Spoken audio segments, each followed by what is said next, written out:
खासदार श्रीकांत शिंदे नाशिक दौऱ्यावर आहेत। नाशिक आणि दिंडोरी लोकसभा मतदारसंघातल्या शिवसेना पदाधिकाऱ्यांसोबत बैठक घेतली जाणार आहे। बैठकीला मंत्री उदय सामंत आणि दादा भुसे देखील उपस्थित राहणार आहेत।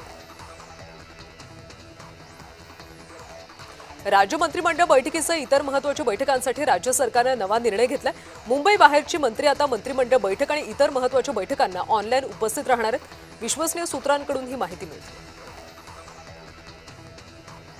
नीट परीक्षा पेपर फुटी प्रकरणावरून पुण्यामध्ये महिला काँग्रेसने आक्रमक भूमिका घेत आंदोलन छेडलं।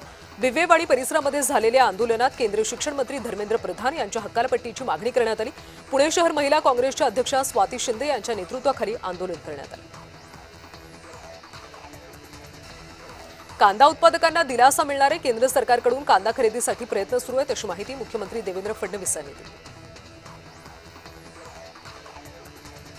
पार्थ पवार यांनी मुख्यमंत्र्यांची भेट घेतली। शेती संदर्भातल्या कारणासाठी भेट झाल्याची फडणवीसांनी माहिती दिली। प्रत्येक गोष्टीसाठी सरकारकडे बघाल तर सरकारकडे एवढे पैसे नाहीत, काही गोष्टी एकत्रित येऊन करावं लागेल असं वक्तव्य केंद्रीय मंत्री नितीन गडकरी यांनी केलं। केंद्रीय मंत्री गडकरींच्या जनसंवाद कार्यक्रमामध्ये शेतकऱ्यांना घोषणाबाजी केली। पोलिसांनी त्याला ताब्यात घेतलं। दरम्यान गडकरींनी शेतकऱ्याला भेटून त्याच्या समस्या जाणून घेतल्या। अहिल्यानगर जिल्ह्यामध्ये मंत्री विखे पाटील यांच्या शासकीय बैठका, उद्घाटन समारंभ आणि राजकीय कार्यक्रमांचं आयोजन करण्यात आलं।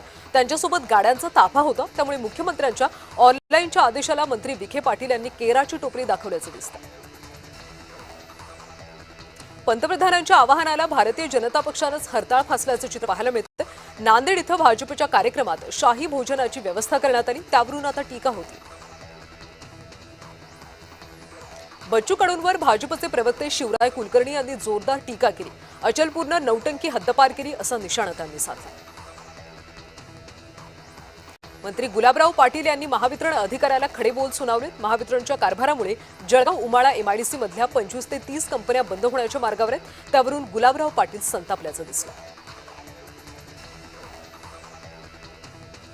बकरी ईदच्या पार्श्वभूमीवर खुल्या जागेतल्या बकऱ्यांच्या कत्तलीवर कारवाईची मागणी होती। भाजप नेते किरीट सोमय्या यांनी मुंबईच्या महापौर आणि पालिका आयुक्तांना पत्राद्वारे मागणी केली।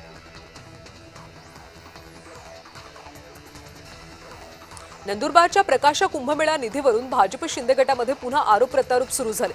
मुख्यमंत्र्यांनी 130 कोटी रुपयांचा निधी मंजूर केला, मात्र 3 रुपये सुद्धा आले नाहीत असा आरोप शिवसेनेचे आमदार चंद्रकांत रघुवंशी यांनी केला। बच्चू कडू यांच्यावर टीका केल्याने भाजप प्रवक्ते शिवराय कुलकर्णी यांच्यावर प्रहार संघटना आक्रमक झाली। प्रहार महानगर प्रमुख बंटी रामटेके यांनी कुलकर्णी यांच्यावर टीका करत जाहीर निषेध केला।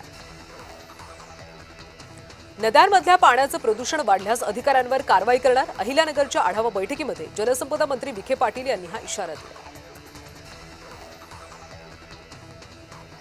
रोहित पवार आता भाजपचा द्वेष करतात, मात्र ते 2019 मध्ये भाजपात येणार होते असा दावा मंत्री नितेश राणे यांनी केला।